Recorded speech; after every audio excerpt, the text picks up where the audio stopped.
Hi friends, మీరు చూస్తున్నారు మన కృష్ణ యూట్యూబ్ ఛానల్. ఈ వీడియోలో మనం డిగ్రీ థర్డ్ ఇయర్ మరియు ఫిఫ్త్ సెమ్స్కి అవసరమైన సింగిల్ ఎంట్రీ సిస్టంలో ఇంతకుముందు మన వీడియోస్లో 2 ప్రాబ్లమ్స్ అని చెప్పుకోవడం జరిగింది. ఇప్పుడు థర్డ్ ప్రాబ్లమ్గా అంటే బ్యాలెన్స్ షీట్ ఇచ్చి అడ్జస్ట్మెంట్స్ ఇచ్చినప్పుడు ఎలా చేయాలనేది నేను చెప్తాను. ఆ వీడియో మీకు అర్థమైంది అనుకుంటున్నాను. అర్థం కానట్లయితే కామెంట్ చేయండి. మీకు ఏమి అర్థం కాలేదో దాని మీద టాపిక్ చేయడానికి నేను ట్రై చేస్తాను. అందరికీ అర్థమైందని అనుకుంటున్నాను. ఇక్కడ చూస్తుంటే మిస్సెస్ పుష్ప సెట్ అయింది keep prepare the book of అకౌంట్స్ని పుష్ప అని ఆమె తయారు చేసుకోవడం జరుగుతుంది. బ్యాలెన్స్ షీట్ అనేది ఇవ్వడం జరిగింది. ఒక లెడ్జర్ అనేది ఇవ్వడం జరిగింది. ఇక్కడ వచ్చి లాస్ట్ ఇయర్ అమౌంట్స్ ఇచ్చాడు. ఇది వచ్చి దిస్ ఇయర్ అమౌంట్, అంటే ఇది ఓపెనింగ్ అవుతుంది, ఇది క్లోజింగ్ అవుతుంది. కానీ క్యాల్కులేట్ ప్రాఫిట్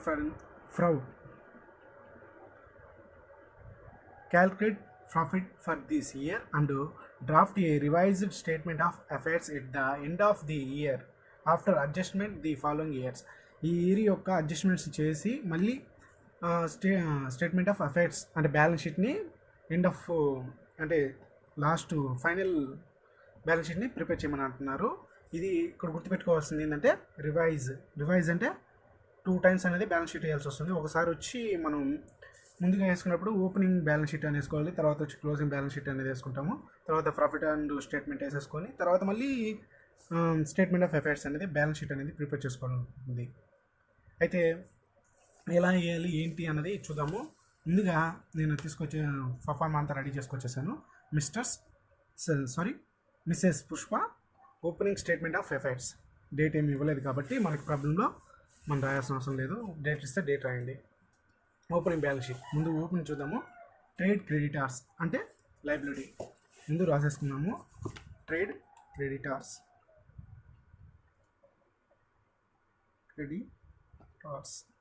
అమౌంట్ వచ్చి లాస్ట్ ఇయర్ అన్నారంటే ఈ ఇయర్కి అది ఓపెనింగ్ అవుతుంది. ఎంత అమౌంట్? 6,270. ఇప్పుడు నెక్స్ట్ స్టాక్. లాస్ట్ ఇయర్ ఎంత ఉంది? స్టాక్ అంటే అసెట్ 15,000 అనేది ఉంది. ముందు ఇవన్నీ ఫిల్ చేసేస్తాను స్పీడ్గా, మీరు ఒకసారి చూసుకొని ఎక్కడెక్కడ వస్తాయో మీకు ఐడియా ఉంటుంది.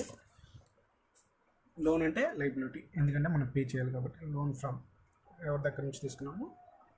నరేష్ నుంచి లోన్ తీసుకోవడం జరిగింది. అది కూడా 10,000 అనే అమౌంట్ అనేది తీసుకోవడం జరిగింది. తర్వాత వచ్చి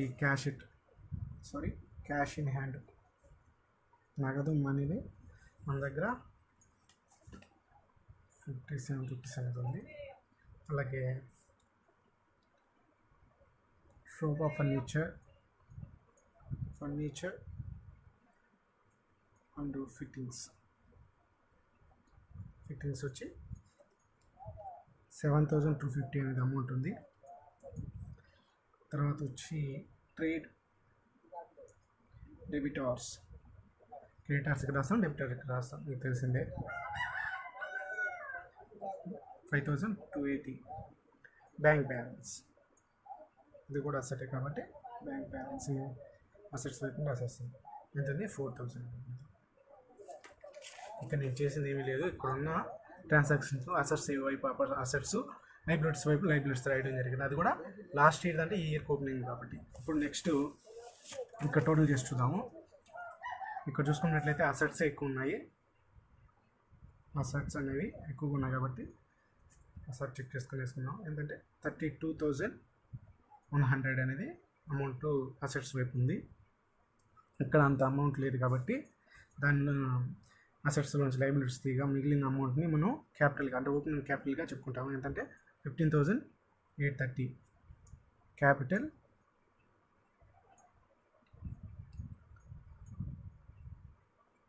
ఓపెనింగ్ క్యాపిటల్ అని రాసినా పర్వాలేదు, ఇలా రాసినా పర్వాలేదు.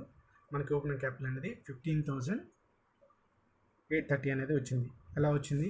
ముందు ఇచ్చిన అమౌంట్ని ఇక్కడ ఇచ్చిన ట్రాన్సాక్షన్లో ఓపెన్ అని వేసేసాము. ఏ వైపు ఏం వస్తుందని చూసుకొని వేసేసుకున్నాము. నెక్స్ట్ క్లోజింగ్ స్టేట్మెంట్ వేయాలంటే మనకి ఈ అమౌంట్స్ అవసరం అవుతాయి. సేమ్ టు సేమ్ అలానే ఉంటాయి. కాకపోతే అడ్జస్ట్మెంట్లు ఏమైనా ఉన్నాయా అని క్లోజింగ్ బ్యాలెన్స్ షీట్ వేసారు కూడా ఒకసారి చెక్ చేసుకోండి. Sofa furnitures and fittings are depreciated by 780 అంటే డిప్రిషియేషన్ మీద ఫైనల్ అకౌంట్స్ మీద ఉంటుంది. తర్వాత వచ్చి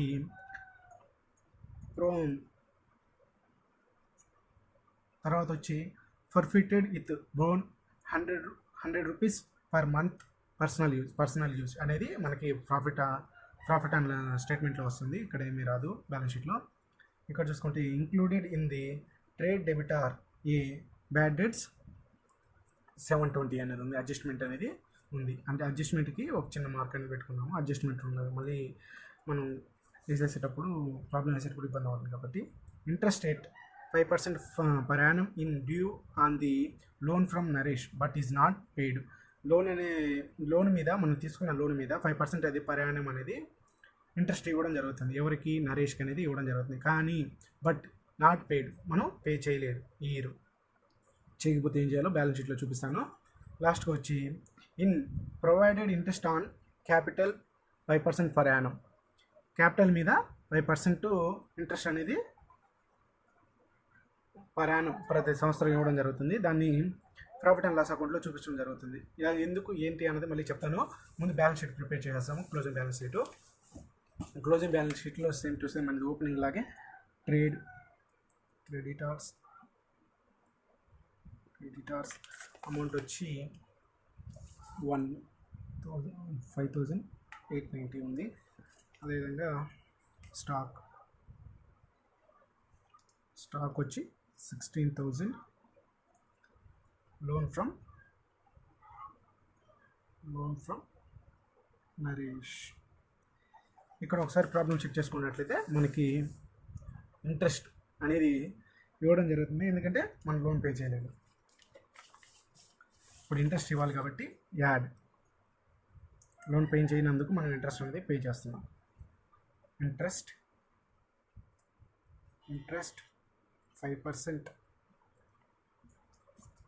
అయితే ప్రాబ్లంలో చూసుకున్నాము. నరేష్ లోన్ ఎంత ఉన్నాడు? 10,000 అనేది ఉన్నాడు. సారీ, ఇన్నర్లో అమౌంట్ అనేది వేసుకోండి. 10,000 నేను వేయడం మర్చిపోయాను. ఇక్కడ 10,000 ఇంటూ 5/100 అంటే ఎంత వస్తుంది? 500 అనేది వస్తుంది. మొత్తం టోటల్ చేసేసినట్లయితే 10,500 అనేది ఇంట్రెస్ట్ పేజీగా మనకు టోటల్ అనేది వచ్చేస్తుంది. ఇప్పుడు మిగిలినవి వేసేద్దాం. క్యాష్ ఇన్ హ్యాండ్ అమౌంట్ వచ్చి 670.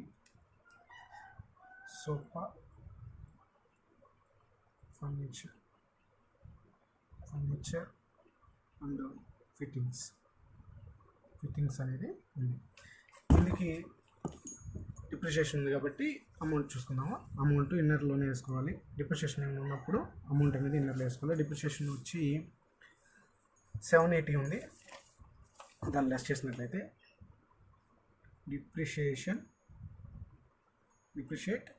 ఎంత డిప్రిషియేషను లెస్ చేసినట్లయితే 7,020 అనేది వస్తుంది అమౌంట్. ఒకసారి చెక్ చేసుకోండి. తర్వాత ఇంక నెక్స్ట్ పాయింట్ వచ్చి ట్రేడ్ డెబిటార్స్. ఈ పాయింట్ కూడా మనకి అడ్జస్ట్మెంట్ అనేది ఉంది.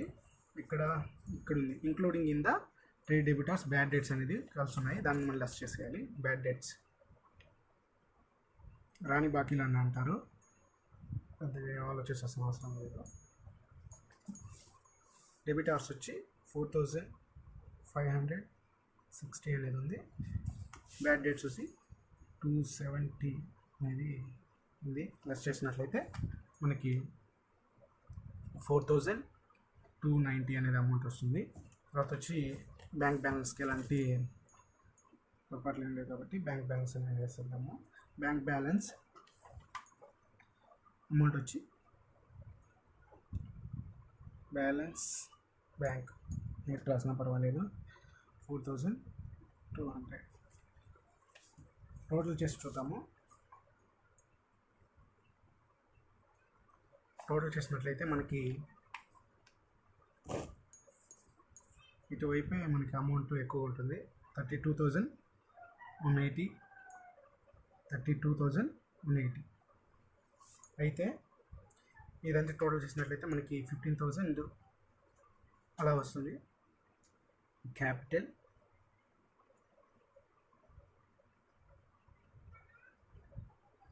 ఎంత వస్తుందంటే అమౌంట్ 15,790 అనేది క్యాపిటల్గా వస్తుంది. ఇక్కడ మనకి ప్రాఫిట్ అండ్ స్టేట్మెంట్ వేయడానికి ఓపెనింగ్ క్యాపిటల్ వచ్చేసింది, క్లోజింగ్ క్యాపిటల్ అని వచ్చేసింది.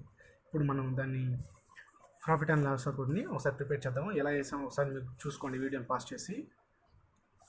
అయితే ఇంట్రెస్ట్ ఆన్ సరే మీరు ఇంకొక అడ్జస్ట్మెంట్ అనేది మనం కంప్లీట్ చేయలేదు, ఎందుకంటే మనం ఫర్నిచర్ అనేది వేసేసాము, తర్వాత వచ్చి పర్సనల్ యూజ్ చేయాలి, తర్వాత వచ్చి డెబిటార్స్ అనేది వేసేసాము, ఇంట్రెస్ట్ అండ్ లోన్స్ మీద పే చేసేసాము. కాకపోతే ఇంట్రెస్ట్ ఆన్ క్యాపిటల్ మీద చేయాలి. క్యాపిటల్ అనేది ముందు మనం ప్రాఫిట్ అండ్ లాస్ అకౌంట్లో చూపించడం జరుగుతుంది. పర్ఫార్మర్ ఏంటంటే మీకు తెలుసు కదా, పర్ఫార్మర్ నేర్చుకున్నాను. Capital as on closing date ఉంటే డేట్ ఇవ్వండి, మనం లాస్ట్ డేట్ చేస్తాం కాబట్టి ఇక్కడ లేదు. ఇక్కడ క్లోజింగ్ బ్యాలెన్స్ వచ్చి 15,000, ఇక్కడ క్లోజింగ్ బ్యాలెన్స్ వచ్చి 15,750 అనేది అమౌంట్ రావడం జరిగింది. దాన్ని అవుటర్లో అలానే వేసేద్దాము. ఇన్నర్ లైన్ మీద క్లోజింగ్ బ్యాలెన్స్ అనేది అవుటర్లో వేసేయడం. డ్రాయింగ్స్ ఏమైనా డ్రాయింగ్స్ ఉన్నాయంటే డ్రాయింగ్స్ అనేది ఉన్నాయి. ఏంటి డ్రాయింగ్స్ అనేది 100 రూపీస్ పర్ మంత్ పర్సనల్ యూస్కి చేసుకోవడం జరుగుతుంది. పర్ మంత్కి 100 రూపీస్ అని తీసుకోవడం జరుగుతుంది కాబట్టి మనకి 1200 అనేది అమౌంట్ వస్తుంది. దాన్ని యాడ్ చేసుకున్నట్లయితే ఇది యాడ్ కదా, యాడ్ చేసినట్లయితే అమౌంట్ వచ్చి 16,990 అవుతుంది. తర్వాత వచ్చి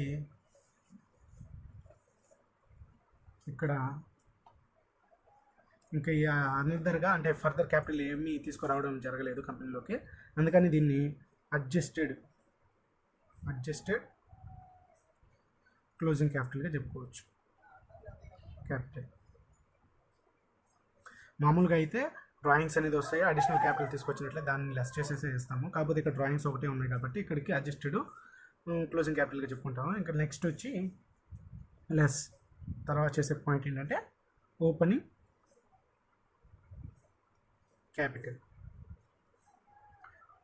క్యాపిటల్ మనం చేయాలి. ఓపెనింగ్ క్యాపిటల్ వచ్చి మనకి ఎంత అవుతుంది చూద్దాము ఒకసారి. 15,830 అడ్జస్టెడ్ క్యాపిటల్ నుంచి దాన్ని లెస్ చేసినట్లయితే మనకు అమౌంట్ 1,160 అనేది అమౌంట్ వస్తుంది. అయితే ఇంకొకటి కూడా లెస్ చేయాలి. ఇక్కడ ఇంట్రెస్ట్ అనేది ఉంటుంది మనకి. ఇంట్రెస్ట్ అనేది వీటి మీద క్యాపిటల్ ఓపెనింగ్ క్యాపిటల్ మీద మనం ఇంట్రెస్ట్ని క్యాలిక్యులేట్ చేయాల్సి ఉంటుంది. ప్రాబ్లంలో చెప్పినట్టు ఇప్పుడు మనం ఈ ఫస్ట్ పాయింట్ని వేయడం జరిగింది, పర్సనల్ యూస్ని వేయడం జరిగింది, డెబిటార్స్ వేయడం జరిగింది, ఇంట్రెస్ట్ అండ్ లోన్స్ మీద ఇవ్వడం జరిగింది. ఇప్పుడు క్యాపిటల్ మీద ఇంట్రెస్ట్ ఇవ్వడం జరుగుతుంది. క్యాపిటల్ ఇంట్రెస్ట్ ఎక్కడ ఇస్తారంటే ఓపెనింగ్ క్యాపిటల్ మీద, అంటే ప్రాఫిట్లో మనకి ఓపెనింగ్ క్యాపిటల్ మీద ఇంట్రెస్ట్ ఇవ్వడం జరుగుతుంది. Interest on capital 5%. క్యాపిటల్ వచ్చి 15,300 35/100 వేసినట్లయితే మనకి వాల్యూ 792 అనేది వస్తుంది. ఇందులో నుండి దీన్ని తీసేసినట్లయితే 368 అనే అమౌంట్ అనేది వస్తుంది. దీన్ని నెట్ ప్రాఫిట్గా చెప్పుకుంటాము. నెట్ ప్రాఫిట్ అనేది ఎలా వచ్చిందంటే ముందుగా దీన్ని యాడ్ చేసుకొని ఏంటి ఓపెనింగ్ అండ్ ఇంట్రెస్ట్ని యాడ్ చేసుకుని అయినా చేయొచ్చు. నేను సపరేట్గా చేయడం జరిగింది. ఎట్ చేసినా పర్వాలేదు. ఓపెనింగ్ క్యాపిటల్కి ఇంట్రెస్ట్ యాడ్ చేసైనా చేయొచ్చు, ఇలా అయినా సపరేట్గా అయినా చేయొచ్చు. మనకి నెట్ ప్రాఫిట్ అనేది తెలిసింది.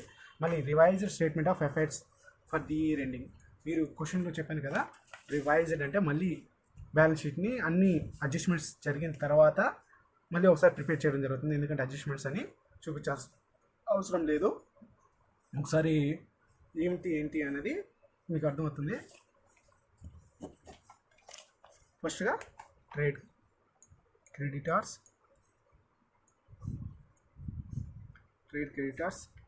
అమౌంట్ వచ్చి క్లోజింగ్ బ్యాలెన్స్లో అమౌంట్ మాత్రమే తీసుకుంటాము. క్లోజింగ్ బ్యాలెన్స్లో మనకు అమౌంట్ వచ్చి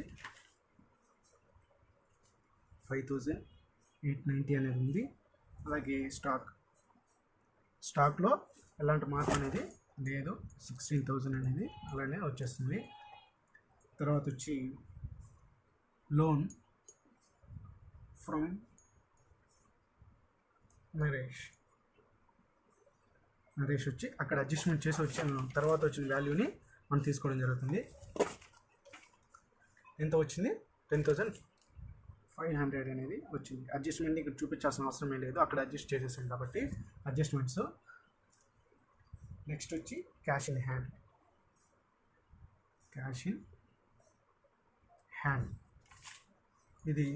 దీన్ని కూడా మనం ఎలాంటి మార్పులు ఏం చేయలేదు.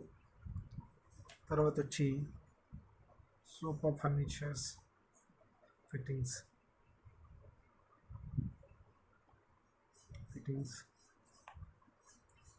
వచ్చి ఇది అడ్జస్ట్మెంట్ చేసిన తర్వాత అమౌంట్ అనేది ఫర్నిచర్ అడ్జస్ట్ చేసిన తర్వాత 7,020 అనేది వస్తుంది. తర్వాత పాయింట్ వచ్చి ట్రేడ్ డెబిటార్స్ అడ్జస్ట్మెంట్ చేసిన తర్వాత వాల్యూ వచ్చి 4,290 అనేది అమౌంట్ అనేది రావడం జరిగింది కాబట్టి దాన్ని వేస్తాము. అడ్జస్ట్మెంట్ జరిగిన తర్వాత వచ్చిన బ్యాలెన్స్. అలాగే లాస్ట్గా బ్యాంక్ బ్యాలెన్స్ ఏమి అడ్జస్ట్మెంట్ జరగలేదు కాబట్టి అమౌంట్ని అలాగే తీసుకురావడం జరిగింది. అయితే ఇక్కడ ఇంట్రెస్ట్ ఆన్ క్యాపిటల్ ఇక్కడ ఓపెనింగ్ మనం చూపించాల్సి ఉంటుంది. క్యాపిటల్ ఎంత? క్యాపిటల్ 15,018 కదా. దీనిని ఇక్కడ లెస్ చేయడం జరిగింది. అంటే ప్రాఫిట్ అండ్ స్టేట్మెంట్లో మనం ఇంట్రెస్ట్ని లెస్ చేయడం జరిగింది, కానీ బ్యాలెన్స్ షీట్లో మన రివైజ్డ్ బ్యాలెన్స్ షీట్లో మాత్రం యాడ్ చేయడం జరుగుతుంది. ఏంటి? ఇంట్రెస్ట్ అనేది మనం అక్కడ క్యాలిక్యులేట్ చేసాం కదా, 792 అనేది వచ్చింది. దాన్ని యాడ్ చేసినట్లయితే 16,620 అనేది అమౌంట్ వస్తుంది. 16,620 అనేది అమౌంట్ వస్తుంది. అలాగే ఇక్కడ డ్రాయింగ్స్ అనేది యాడ్ చేసాం క్యాపిటల్కి, కానీ బ్యాలెన్స్ షీట్లోకి వచ్చినట్లయితే లెస్ చేయాల్సి ఉంటుంది. రివైజ్ బ్యాలెన్స్ షీట్ వేసేటప్పుడు మాత్రం ఇలా ఫాలో అవ్వాలి.